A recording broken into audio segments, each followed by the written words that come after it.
વિશ્વ પ્રસિદ્ધ યાત્રાધામ અંબાજીમાં ભાદરવી પૂનમના મહામેળામાં અનેક શ્રદ્ધાળુમાં અંબાના દર્શનાર્થે આવતા હોય છે. અનેક સંઘો પદયાત્રા કરી માં અંબાના દર્શનો લાવો મેળવતા હોય છે.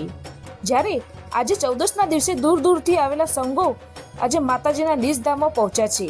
ત્યારે આઈ શ્રી અંબા ખોડિયાર મંદિર ધારેશ્વર સોસાયટી રાજકોટથી નીકળેલો સંઘ આજે 14ના દિવસે માં અંબાના ધામમાં પહોંચ્યો છે.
જય માતાજી, જય અંબે.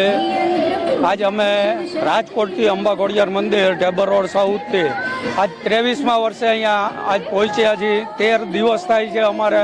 અમારા સંઘમાં 125 જેવી સંખ્યા છે. માતાજીની દયાથી અમારે ઘરનું રસોડું જ જમીએ છીએ, અમારા ઉતારે જ જમીએ છીએ અને અમારે રોજે રોજ 15 દિવસના ટોટલી એકો એક ડ્રેસ અલગ હોય છે, એકો એક કપડાં અલગ હોય છે કે જેથી કરીએ આજ માના પ્રસંગમાં જવાનું છે. એ દ્રષ્ટિએથી, એ ભાવનાથી અને માને ખુશ કરવા માટે કે મા અંબા ખુદ અમારા આજ માતાજીના મંદિરે આવી અને નોરતામાં ગરબા રમે એ માટે થઈ અમે પ્રયત્ન કરીએ છીએ.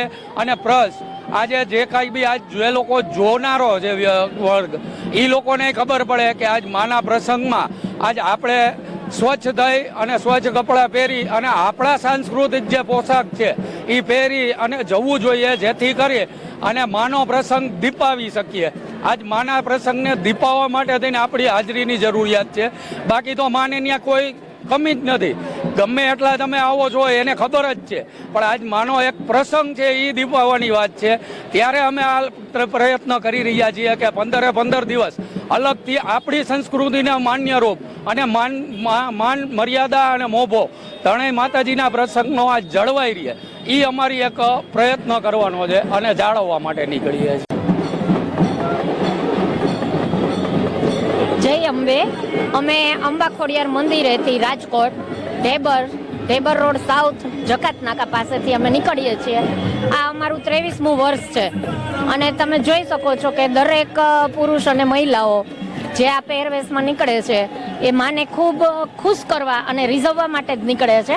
બાકી અમારો કોઈ હેતુ નથી, બાકી ભારતીય સંસ્કૃતિને જાળવી રાખવા અને દરેક લેડીઝને તમે જોવો છો કે બસ આ માન મોભો ને મર્યાદામાં આ રીતે રહીને ચાલે તો મા અંબાની ભક્તિ સરસ રીતે થઈ શકે છે. અને ખુશખુશાલ હસતા રમતા ગાતા ગરબા ગાતા અમે જ્યારે માના ચરણોમાં પહોંચીએ છીએ ત્યારે અમને એટલો આનંદ થાય છે કે અમે જાણે કાલે નીકળ્યા અને આજે પહોંચી ગયા છીએ ને એવો અનુભવ થાય છે.